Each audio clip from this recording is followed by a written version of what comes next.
Newcastle United legend Alan Shearer, current captain Bruno Guimaraes, and vice-captain and Wembley hero Dan Burn have all broke their silence on Alexander Isak.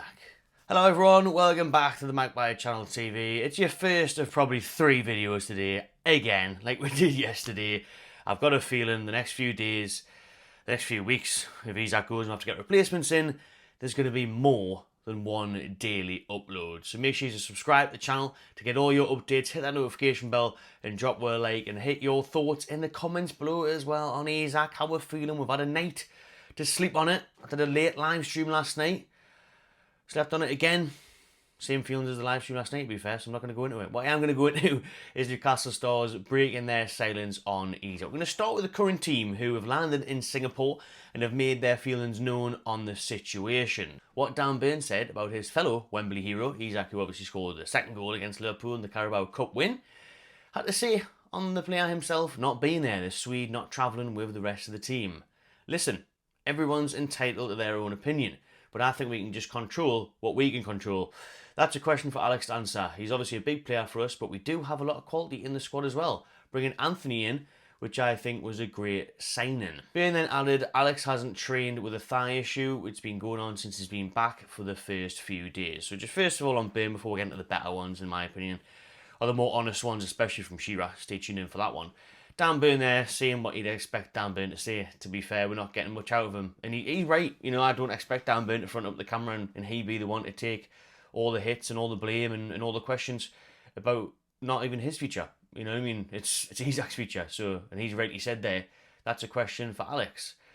Obviously, he's not going to say anything while he's still a Newcastle player, because let's remember, until Liverpool fronting up the £150 million bid that Newcastle are demanding for Isak, then he's not going anywhere. Don't go anywhere.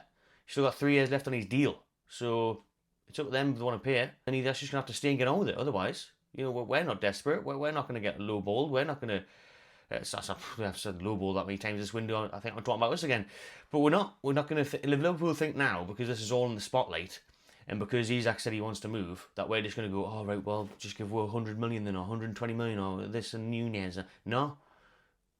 The bill is still the bill. The price is still the price. 150 million is what the demand is. And until you pay it, Isak's wearing a Newcastle badge. And he's going to have to get over his thigh injury very soon. If nobody comes in for him. Liverpool, Saudi, PSG, who you name it, somebody has got to pay it. Bruno said, I'm really close to him. He's a good guy. He's been through some rough times at the moment. My focus is with the lads. Isak is something I cannot control. The club has control. I'm going to have to stop it here because, see, already there's more from Bruno, even though, yeah, he's not going to say exactly how he feels because Isak is a teammate. You know, he's still a friend and a teammate for now. But yeah, he said he's really close to him. But that bit there, he's been through some rough things at the moment. Rough things is obviously, you know, the contract negotiations, or the lack of them, to be fair, since Mitchell decided he didn't deserve an extension and nobody at the club came up with a new one to him.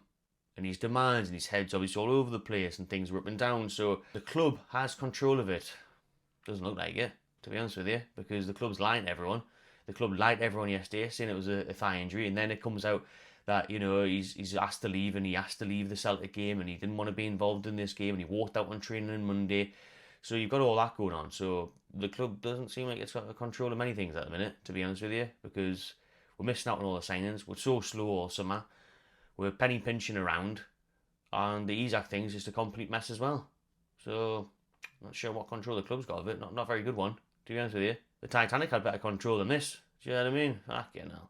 I hope he's going to be fit when we come back to Newcastle to prepare for the new season. Okay, Bruno. Yeah, we all hope he's going to be fit and recover from that really tough thigh strain that's kept him out of a 2-week tour. They told us he was there in Newcastle because of his injury. Of course, he's a top player for us and he's going to be a miss on the trip. We need him ready as soon as possible. It's very captain-like of Bruno there at the end, to be fair, to say, you know, we need him ready, he's an important player for us, blah, blah, blah. Listen, I'll be stunned if he's a Newcastle player at the start of the season, or he might well be. You know, he might well be given a new contract. Liverpool might well not have the money to put the big bid in that we demand. You know, they might not make the sale they need.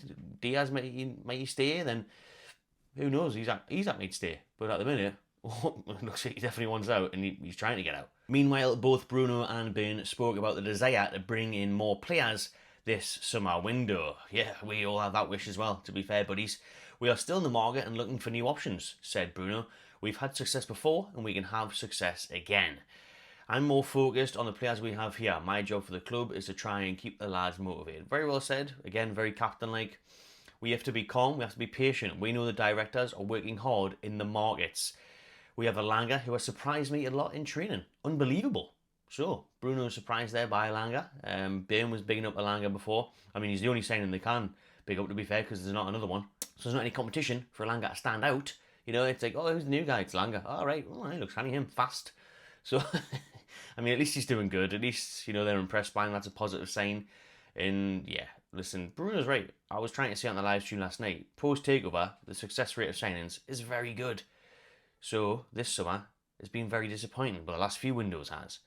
But if we did sell Isak, I do have faith that the money we would make from that would be reinvested wisely. The Brazilian added, since I signed for the club, I've always had this ambition to compete and see good players arrive. If I lose it, I'll go back to Brazil and play there. I think the club has the same ambition as me. Bruno's starting to go back to his native country there. Is that enough? Nah, he's just joking. He's just saying if he lost that motivation and ambition, then he would go back to Brazil, which you could definitely see happening one day, but obviously further down the line in his career. It's good to see, you know, him having that ambition and wanting us to strive, do better, sign some players and kick on from last season, which we all thought we were going to do. You know what I mean? We all thought after winning the trophy, getting Champions League, we're going to kick on. Right now, we fell back. But there's still time. Still time in the window. Just about 38 days, to be precise. Burn said you always want to reinforce and bring players in. It's nice to keep the squad fresh. But as I said, for us as a team, staff and players, it's about controlling what we can control. Very political from Big Dan Burn on this one. But he's right, you know. We've said it before. It's poor. The lack of freshness that's been put into the squad in the last few windows. The same faces. And other players actually leaving after a long time and then not getting replaced. Your Almirons, your Kellys, your rest of them.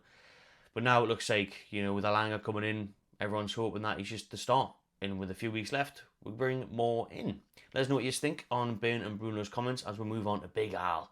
I mean, Big Dan Burn, we've got Big Al here who spoke to Betfair yesterday and said it was ridiculous that Newcastle put out he wasn't on the trip because of a slight thigh injury. Thank you, Alan. Thank you, Shearer. All the people in the comments, listen now. You don't have to listen to me and saying it and saying, oh, you're being negative, you're spreading it. Shearer said it, alright? So you don't have to take my word for it.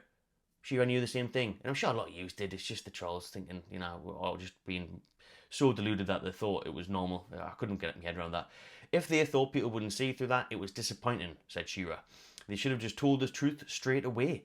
I understand it's a very difficult situation for them, but it is what it is. I like that from Shearer. He's being honest. And he's having to go at the club as well. Like I did at the start of this video.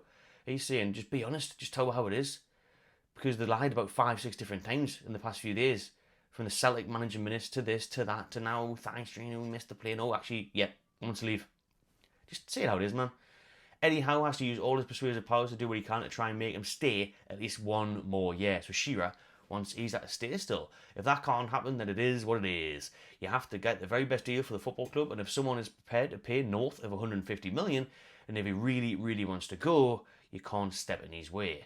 Isak has been brilliant for Newcastle, helped us achieve our dream of winning a trophy, and if there's no way whatsoever that he can be persuaded to stay, then they have to get the best deal possible. And if someone's prepared to pay it, you have to say thank you and build for the future.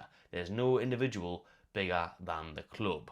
A few good things, and it was not finished yet, but a few good things from Shearer on that first little bit. Once Isak to stay, clearly, even after the rumours of him saying he wants to leave, he wants him to stay, he wants Newcastle to persuade him, he wants us to give him another year, and we all want that. You know what I mean? It's hard now for me, after Isak said he wanted to leave, but originally, you wanted that one more year. Alex, just give another year. We've had a great season, we're going to sign a few players, give us a year, and if we do crap, we don't get Champions League, and fair enough, you can leave. You have an agreement that you can leave next summer. If Liverpool or whoever you fancy comes in for you, you can walk out the door, no questions asked. None of this drama and saga that have been put through this summer. And that's what Shearer's saying. Try and persuade him, try and get another year out of him, and if not, get the big money and rebuild. And it's true. We've got to look at it now. But Shearer did concede that it is very likely that Isak will depart St. James this summer. After it came out very strongly, he says they're only going in one direction. Remember Shearer had that interview with Isak on BBC at the start of the year, trying to get him to sign a 10-year deal like Holland did. Isak Kane just laughed it off. Doesn't look really funny now, does it? Players leave football clubs all the time and get replaced. If that's the case here, it's disappointing, but you have to say thank you and move on. Newcastle would be losing a world-class player, but if Eddie can't persuade him to stay, then it is what it is. And he kind of goes on to say the same sort of things in different ways. But there it is. Shearer spoke out, Bruno spoke out, Burn spoke out, damn me, I've spoke out over the last 24 hours. This is the 4th video, to be fair, including a 1.5 hour live stream last night. More so looking at the replacements. But thanks to everyone for watching the channel lately and your support and your comments. It's all great. Really love to see it coming in. So keep them coming. Let us know your thoughts on what the legends have said about Alexander Isak. Where do you see his future lying? And I'll see you again very soon, I'm sure, as more news will break throughout the day and throughout the weekend. So subscribe, drop a like, and enjoy yourselves.